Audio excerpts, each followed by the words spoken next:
কুসুমপুর বনে ছিল অনেক পাখির বসবাস। সে বনে টুনি নামে এক ধনী পাখিও বাস করত।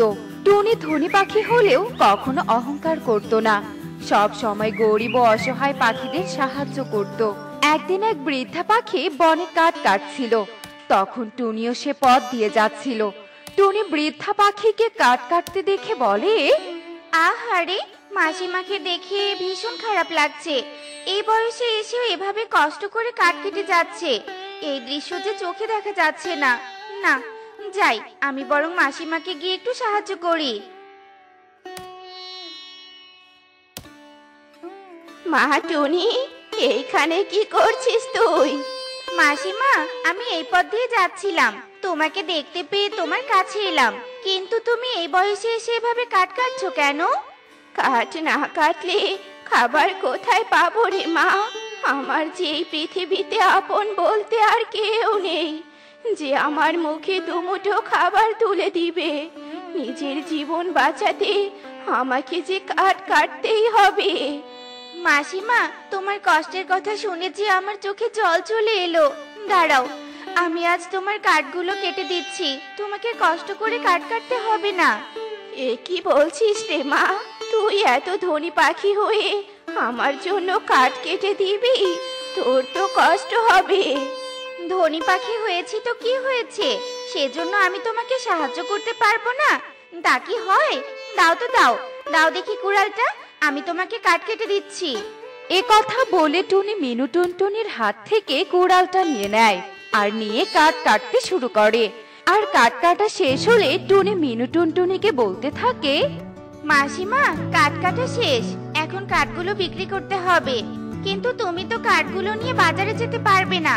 তুমি বরং তোমার বাড়িতে চলে যাও, আমি তোমার কাঠগুলো নিয়ে বাজারে যাই আর বিক্রি করে আসি। আচ্ছা ঠিক আছে রে মা, আমি বাড়িতে যাচ্ছি, তুই কাঠগুলো বিক্রি করে আয়। এরপর মিনু টুনটুনি তার বাড়িতে চলে যায় আর টুনি কাঠগুলো নিয়ে বাজারে যায় বিক্রি করতে। কাঠগুলো বিক্রি করা হলে টুনি টাকা নিয়ে মিনু টুনটুনির কাছে আসে। মা, ও মা, তুমি কোথায় গিয়েছিলে মা? আমি সে কখন থেকে তোমার জন্য অপেক্ষা করছি। তোমার তো বাড়িতে আসে কোনো নামই দেখছি না।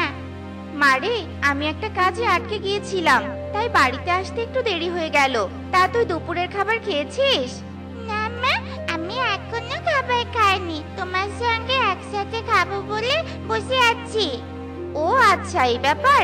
দাঁড়া, আমি হাত মুখ ধুয়ে আসছি, তারপর একসঙ্গে বসে খাবার খাবো। এরপর টুনি হাত মুখ ধুয়ে আসে আর টুনিও তার মেয়ে টুকি মজা করে দুপুরের খাবার খায়। আর এভাবেই সেই দিন কেটে যায়। আর পরের দিন সকালে টুনি আবার বনের উদ্দেশ্যে বের হয়, বনের কোনো পাখি বিপদে পড়েছে কিনা তা দেখতে। কেউ আছো? আমাকে একটু সাহায্য করো, আমি যে বড় বিপদে পড়েছি। একে জলপরি, তুমি কাঁদছো কেন? আমার লেজে কাঁটা বিঁধে গেছে, তাই আমার ভীষণ যন্ত্রণা হচ্ছে। তুমি কি আমার লেজ থেকে কাঁটা বের করে দিবে? তা না হয় দিচ্ছি, কিন্তু তুমি জল ছেড়ে স্থল রাজ্যে কেন? আমার স্থল রাজ্য দেখতে খুব ইচ্ছে ছিল, তাই মাকে বলে আমি স্থল রাজ্যে এসেছি। মা আমাকে অনেক বারণ করেছিল, বলেছিল স্থল রাজ্যে আমার কোনো বিপদ হতে পারে, কিন্তু আমি মায়ের কোনো কথাই শুনিনি। মায়ের কথা না শুনে অনেক বড় বিপদে পড়েছি। তুমি মায়ের কথা না শুনে অনেক বড় ভুল করেছো, আর কখনো এমনটা করো না। দাঁড়াও, আমি তোমার লেজ থেকে কাঁটাটা বের করে দিচ্ছি। টুনি জলপরীর লেজ থেকে কাঁটাটা বের করে দেয় আর জলপরী টুনিকে বলতে থাকে, তোমাকে অনেক ধন্যবাদ আমাকে সাহায্য করার জন্য। তোমার এই ঋণ আমি কখনো ভুলবো না। ঠিক আছে জলপরি, তুমি এবার জল রাজ্যে ফিরে যাও, তোমার মা হয়তো তোমার জন্য অপেক্ষা করছে। ঠিক আছে, এবার তবে আমি আসি, তুমি ভালো থেকো।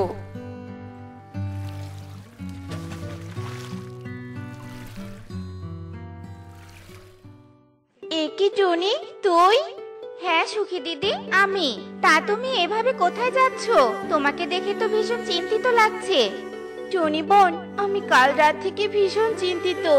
মেয়েটা আমার খুব অসুস্থ, কাল থেকে মুখে কিছুই দেয়নি, তাই ডাক্তারের কাছে যাচ্ছি।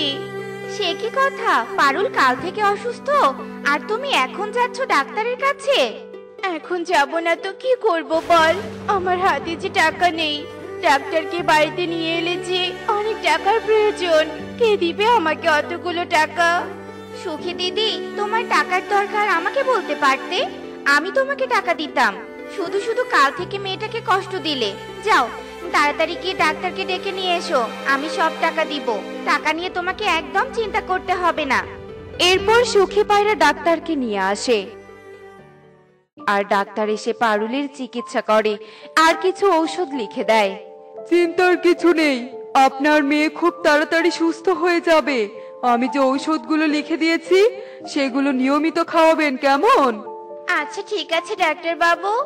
এবার আমার ফিটা দিয়ে দিন, আমাকে আবার অন্য রোগী দেখতে যেতে হবে। ডাক্তার বাবু, এই নিন আপনার টাকা। এরপর ডাক্তার টাকা নিয়ে সেখান থেকে চলে যায়। টনি, তোকে অনেক ধন্যবাদ আমাকে সাহায্য করার জন্য। তুই টাকা না দিলে আমি মেয়েটাকে সুস্থ করতেই পারতাম না। হয়েছে, আমাকে আর ধন্যবাদ দিতে হবে না। ডাক্তার বাবু যে ওষুধগুলো দিয়ে গেছে সেগুলো নিয়ম করে পারুলকে খাওয়াবে, কেমন? এবার যে আমার দেরি হয়ে যাচ্ছে, আমি বাড়িতে যাব। টুকি একাই বাড়িতে আছে। এ কথা বলে টুনি বাড়িতে চলে যায়।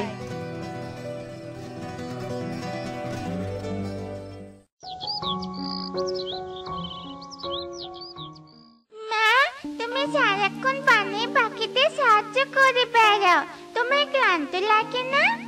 না রে মা, আমার ক্লান্ত লাগে না। আমার অন্যকে সাহায্য করতে বেশ ভালোই লাগে। মা, তুমি অনেক ভালো, তাই এত ধনী পাখি হয়েও তোমার কোনো অহংকার নেই। মারে, আমিও একসময় গরিব পাখি ছিলাম, তাই আমি জানি গরিব অসহায় পাখিদের কষ্ট কেমন হয়। তাই আমি যতদিন বেঁচে আছি গরিব পাখিদের সাহায্য করে যাব। আর তুইও তাই করবি, কখনো গরিব পাখিদের সাথে খারাপ ব্যবহার করবি না, কেমন? আচ্ছা ঠিক আছে মা, আমি কখনো কারোর সঙ্গে খারাপ ব্যবহার করব না। টুনি সব সময় গরিব ও অসহায় পাখিদের সাহায্য করে, তাই বনের পাখিরা টুনিকে অনেক ভালোবাসে। দেখলে তো বন্ধুরা, অন্যকে সাহায্য করলে কেউ কখনো ছোট হয় না, বরং সবাই তাকে ভালোবাসে। তাই আমাদেরও উচিত একে অপরকে সাহায্য করা। এমনই সব মজার মজার শিক্ষণীয় টুনি পাখির গল্প দেখতে আমাদের পাশেই থেকো। আর গল্পগুলো কেমন হচ্ছে তা কমেন্টে জানাতে ভুলো না কিন্তু। Bye bye. শালবনের দক্ষিণে কালু আর টোনা নামের দুই বন্ধু বসবাস করত। তারা দুজনে একসাথে বনপ্রধান ঈগলের জমিতে কাজ করত। তারা দুজন সারাদিন রোদে পুড়ে অনেক পরিশ্রম করত। আর সন্ধ্যা হলে বনপ্রধান ওদের দুজনকে কিছু টাকা দিত। আর তারপর তারা একসঙ্গে যে যার বাড়িতে চলে যেত।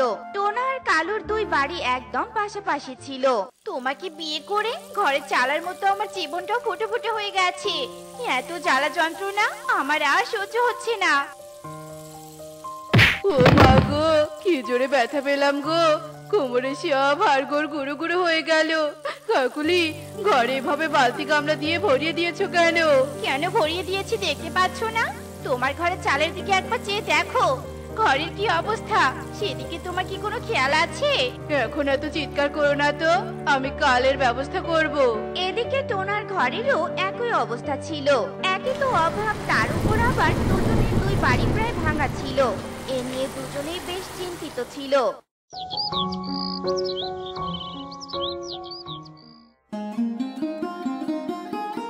কিরে টোনা, এখানে বসে মাছ গুনছিস? না রে, বড্ড চিন্তায় আছি। আমার বাড়ির পুরো ঘরের চাল ফুটো। এখন তো বৈশাখ মাস, যখন তখন ঝড় ওঠে। ঘরটা মেরামত না করলে পুরো ঘর ভেঙে যাবে। আমারও তো একই অবস্থা, তার উপর বউয়ের সারাক্ষণ খ্যাচ খ্যাচ। যা টাকা রোজগার করি তা তো সংসার খরচেই চলে যায়, ঘর মেরামত করব কি করে? সত্যি বলেছিস, এখানে থেকে যা রোজগার হয় তা দিয়ে তো কিছুই হয় না, নুন আনতে পান্তা ফুরোয়। কালু, চল আমরা শহরে চলে যাই, তোতা তো শহরে কাজ করে, অনেক টাকা রোজগার করেছে, নতুন বাড়িও করেছে জানিস। তুই সত্যি বলছিস? তবে চল আমরাও শহরে যাই, তবে আমাদের আর এত কষ্ট সহ্য করতে হবে না। তবে চল জঙ্গল থেকে কিছু কাঠ নিয়ে আসি, আর দুজনের বাড়ি মেরামত করে তারপর আমরা শহরে চলে যাব। এরপর দুই বন্ধু জঙ্গলে গিয়ে কাঠ কাটে, আর সেই কাঠ দিয়ে দুজনেই তাদের নিজেদের বাড়ি মেরামত করে। আমাদের দুই বাড়ি এখন মজবুত রয়েছে, তোমাদের আর কোনো ভয় নেই। টোনা, ওই তো অটো এসে গেছে, চল শহরে যেতে হবে। কাকুলি, টুনি, তোমরা দুজন ভালো থেকো, আমরা দুই বন্ধু খুব তাড়াতাড়ি ফিরে আসব। আর তারা অটোতে করে শহরে চলে যায়। এরপর টোনা আর কালু শহরে এসে নিজেদের কাজ করতে শুরু করে দেয়। কখনো ভাড়ায় অটো চালাতো, আবার কখনো দিনমজুরের কাজ করত, আবার কখনো কখনো দালান কোঠা বানানোরও কাজ করত। দেখ কালু, আমি এই কয়েকদিনে কতগুলো টাকা রোজগার করেছি। হ্যাঁ, আমিও অনেক টাকা রোজগার করেছি। এ টাকা তো গ্রামের বনে মাসেও রোজগার করতাম না। তারা দুজন খুব খুশি ছিল, কারণ তাদের অনেক টাকা উপার্জন হয়েছে। এভাবেই দেখতে দেখতে 2 মাস কেটে যায়। কালু, আমার টুনির কথা খুব মনে পড়ছে রে। আর আমরা তো এই 2 মাসে অনেকগুলো টাকা রোজগার করেছি। এবার চল আমরা গ্রামের বনে ফিরে যাই। ঠিক বলেছিস তুই, তবে চল। এরপর দুই বন্ধু টাকা নিয়ে গ্রামের বনের উদ্দেশ্যে রওনা হয়ে পড়ে। আমরা তো এসে গেছি, অনেকটা ক্লান্ত লাগছে। চল আমরা ওই বটগাছটার নিচে বসে একটু বিশ্রাম নেই। এরপর দুই বন্ধু গাছের নিচে বিশ্রাম নিতে শুরু করে। কালু, আমরা তো অনেক টাকা রোজগার করেছি, সব টাকা নিয়ে যদি বাড়ি যাই তবে তো সব টাকাই খরচ হয়ে যাবে। আর আমাদের যা বউ, ওরা তো শপিং করেই সব টাকা শেষ করে দিবে। হ্যাঁ, এটা তুই একদম ঠিক বলেছিস। আমাদের এত কষ্টের টাকা 1 মাসে শেষ হয়ে যাবে। চল আমরা দুজনে আমাদের অর্ধেক টাকা একটা পুটলিতে এই গাছের এই কোঠরে রেখে দেই, তবে আমাদের অর্ধেক টাকা এখানে সঞ্চয় থাকবে, আর খরচ হবে না। আচ্ছা ঠিক আছে, তবে তাই করি। এরপর টোনা আর কালু তাদের অর্ধেক টাকা পুটলিতে করে গাছের কোঠরে রেখে দেয়, আর নিজেদের বাড়িতে চলে যায়। টোনা আর কালুকে দেখে টুনি আর কাকুলি ভীষণ খুশি হয়। দুই বাড়ির দুই পরিবার আনন্দের সাথে তাদের দিন কাটাতে থাকে। এভাবেই 1 মাস কেটে যায়, আর কালুর সব টাকা শেষ হয়ে যায়। ধুর, ভালোই লাগে না। শহর থেকে যে কি টাকা আনলে, একটা গহনাও বানাতে পারলাম না। মাত্র 1 টাকা রোজগার করেছিলে? কে বলেছে আমি শুধু এটুকু টাকা রোজগার করেছি? আমি তো আরো অনেক টাকা রোজগার করেছি। মানে কি বলছো কি? আরো টাকা যদি রোজগার করে থাকো, সেসব কোথায় রেখেছো? এরপর কালু সমস্ত কথা কাকুলিকে খুলে বলে, আর সব শুনে কাকুলি বলে, তবে তো দ্বিগুণ টাকা।